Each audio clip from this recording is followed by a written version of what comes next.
அதிரடிப்படை மூலமா அங்க இருக்கிற அந்த மாணவி ஏதோ படிக்கிற மாணவிக்கு வந்து ஏதோ அந்த தொல்லை கொடுத்துட்டு இருக்காங்கன்னு சொல்லிட்டு கால் பண்ணி கேட்டு இது பண்ணி அரெஸ்ட் பண்ணியிருக்காங்க. அதே மாதிரி ஒரு 6 வந்து சிறுவர்கள் அந்த கல்யாணம் பண்ற அந்த இது பண்ற சிறுமி என்ன சொல்லுவாங்க, சின்ன வயசுலேயே கல்யாணம் பண்றது சொல்லுவாங்க. அந்த மாதிரி ஒரு 6 வந்து கல்யாணம் வந்து தடுத்திருக்காங்க. அதே மாதிரி நிறைய இடத்துல வந்து இந்த பெண் குழந்தைகள், அது குழந்தைகள்ல ஒரு சின்ன வயசுல இருக்கவங்க படிக்காம ஸ்கூல்ல இல்லாம வெளில போய் வேலை பார்க்குறவங்க அந்த இடத்துல எல்லாம் போய் அவங்களெல்லாம் மீட்டெடுத்து திருப்பி ஸ்கூலுக்கு அனுப்பி வைக்கிறதுக்கான வேலைகளும் பார்த்துக்கிட்டு இருக்காங்க. இது வந்து ஃபர்ஸ்ட் ஃபேஸ் தான் சொல்லியிருக்காங்க சிங்கப்பெண் அதிரடிப்படைக்கு. இன்னும் இப்போ அடுத்தடுத்து ஏதாவது அப்கிரேட் பண்ணுவாங்கன்னு நினைக்கிறேன். அதனால இந்த விஷயம் இது மற்றதெல்லாம் ஓகே, மற்ற இந்த கல்யாணம் நிறுத்தினதெல்லாம் ஓகே சூப்பர். பட் ஆனால் இது ரொம்ப மெயின்ல ஒரு பாலியல் சீண்டலுக்கு உள்ளான பொண்ணு ஃபோன் பண்ணி இன்ஃபார்ம் பண்ணி அந்த ஆளை கைது பண்ணியிருக்காங்கன்றது சாதாரண விஷயம் கிடையாது. இது எல்லாருக்கும் தோணாது, எல்லாரும் பண்ணவும் மாட்டாங்க. அப்போ அந்த பொண்ணு பண்ணது ஒரு விழிப்புணர்வு மாதிரி கால் பண்ணதுன்றது, அது அந்த பொண்ணுக்கு அந்த சிங்கப்பெண் அதிரடிப்படை இருக்குன்றது தெரிஞ்சிருக்கு, அந்த பொண்ணுக்கு அந்த நம்பர் இருக்குன்றது, அப்படி ஒரு நம்பர் இருக்குன்றது தெரிஞ்சிருக்கு. அதன் மூலியமா அது வந்து அந்த பொண்ணுக்கான அந்த சீண்டல் நடந்தது, அந்த ஆளை கைது பண்ணியிருக்காங்க அப்படின்றதும் நடந்திருக்குன்றது. இத மாதிரி நடக்கக்கூடியவங்க அந்த நம்பரை தெரிஞ்சு வச்சுக்கோங்க. 1091 நினைக்கிறேன் அவங்களுடைய நம்பர், அவங்களுக்கும் கொடுத்துருக்க நம்பர். அந்த நம்பருக்கு கால் பண்ணீங்கன்னா உங்களுக்கான பிரச்சனைகளை அவங்க வந்து நேரடியாகவே வந்து அட்ரஸ் பண்ணுவாங்க. இந்த மாதிரி உங்களுக்கு பிரச்சனை இருக்கு, இந்த மாதிரி இருக்கு நீங்க சொன்னீங்கன்னா அதை அவங்க பார்த்துப்பாங்க. ஸோ இப்போ அந்த அதிரடிப்படையோட அந்த வேலை அப்படின்றது இப்போதான் இனிமே தான் வர ஆரம்பிக்குது. ஸோ நீங்க சொன்ன மாதிரி சில விஷயங்கள் 6 கல்யாணங்களை வந்து தடுத்து நிறுத்தியிருக்காங்கன்றது. இப்போ அந்த பொண்ணு ஃபோன் பண்ணி அந்த மாதிரி விஷயம் சொன்னோன்னா அவனை வந்து கைது பண்ணிருக்காங்க. பயப்படாம செய்யறாங்கல்ல, அதுதான் இது கூட ஸ்பெஷல். ஸோ அதுக்கு அந்த படையை தயார்படுத்துறாங்க, படுத்திக்கிட்டு இருக்காங்க. அது வேலை செய்யுதுன்றது இதன் மூலியமா நம்ம வந்து தெரிஞ்சுக்கலாம். உடனடியாக இதுக்கு ஆக்ஷன் எடுத்தவங்களுக்கும் பாராட்டு.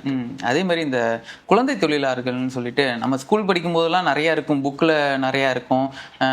பட்டாசுலாம் இது பண்ணும்போது அந்த பட்டாசுல நோ சைல்ட் லேபர் இன்க்ளூட் அப்படின்லாம் சொல்லிருக்கும். இன்னமும் அந்த குழந்தை தொழிலாளர்கள் இதெல்லாம் நிறைய இடத்துல இருந்துட்டு தான் இருக்குது, நம்மளே பார்க்குறோம். பட் ஆனால் அந்த பேச்சுகள் வந்து இல்லை, அதுக்கான செயல்பாட்டு முறை இந்த குழந்தை தொழில் இருக்கக்கூடாதுன்ற அந்த துறையை வந்து பெருசாக இப்போ இயங்குதா அப்படின்றது தெரியல.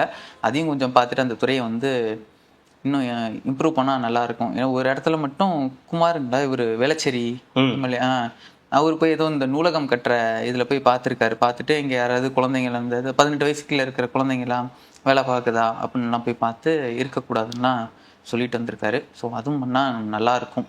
அந்த காலத்திலேயே ஒரு குழந்தை தொழிலாளர் இருந்திருக்காரு. அவரையும் அந்த மாதிரி குழந்தை தொழிலாக்காம படிக்க வச்சிருந்தாங்கன்னா நேரத்துக்கு அவர் ஒரு ட்ரோல் மெட்டீரியலா இருக்க மாட்டாரு.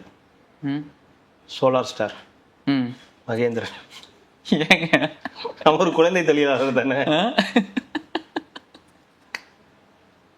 என்னங்க இல்லையா? நான் பார்த்தேன். அந்த அக்காவும் இந்த மாமா அந்த அக்கா தூக்கிட்டு போனானே, அப்பவே ஒழுங்கா ஸ்கூல்ல கொண்டு போய் போட்டிருந்தா அப்படின்னு பார்த்தோம்னா இன்னைக்கு முதல்வரா இருக்கிறவரு என்ன சொல்லுவீங்க? ஏங்க அவர் நடிச்சிருக்காருங்க, அவர் படிச்சது போக நடிக்க வந்தாரு. அது இல்லாம அவர் 18லயே முடிவு பண்ணிட்டாரு, இதுக்கு மேல நம்ம தேர மாட்டோம், நம்ம போயிடலான்னு காலேஜுக்கு போய் 1 வருஷமா நம்ம போயிட்டு வந்துட்டாரு. அவர் என்னைக்குமே நான் படிச்சேன்னு சொன்ன, காலேஜுக்கு போய் படிச்சேன்னு சொல்லவே மாட்டாரு, காலேஜுக்கு போனேன்னு தான் சொல்லுவாரு. நீங்க விஜய் அதிகமா பாத்திருக்கீங்களா இல்ல விஜய் என்ன தம்பி அதிகமா பாத்திருக்கீங்களா படத்துல? சோலார் ஸ்டார் தானே அதிகமா பாத்திருக்கீங்க. அப்புறம் சோலார் ஸ்டாரை கொண்டு போய் அப்பவே ஸ்கூல்ல போட்டிருந்தா இன்னைக்கு இந்த ஒரு நிலைமை வந்திருக்காதுல்ல. படிச்சு கிடிச்சு வாப்பா, அதுக்கப்புறம் நடிக்கிறத பத்தி வரலாம்ல. அதுவே நம்மளோட இண்டஸ்ட்ரியிலே அப்படிதாங்க பேசுவாங்க. என்ன சொல்லுவாங்கன்னா, இதெல்லாம் பிள்ளைங்க வந்து போய் வேலைக்கு போகக்கூடாது 18 வயசுக்குள்ள, ஆனால் சினிமாவில் போய் நடிக்கலாம், காசு வாங்கலாம், சம்பாதிக்கலாம்னா அப்போ அதுக்கு பேர் மட்டும் என்ன, அது வந்து வேலை கிடையாதா, இது கிடையாதா அப்படின்னு அது ஒரு பஞ்சாயத்து வந்து. ஆனால் நீங்கள்லாம் அந்த சாட்டர்டே சண்டே அந்த மாதிரி லீவ் டைம்ல தானே? அப்படிலாம் இல்லை, அது ஸ்கூலில் பர்மிஷனே கொடுக்குறாங்க. இந்த மாதிரி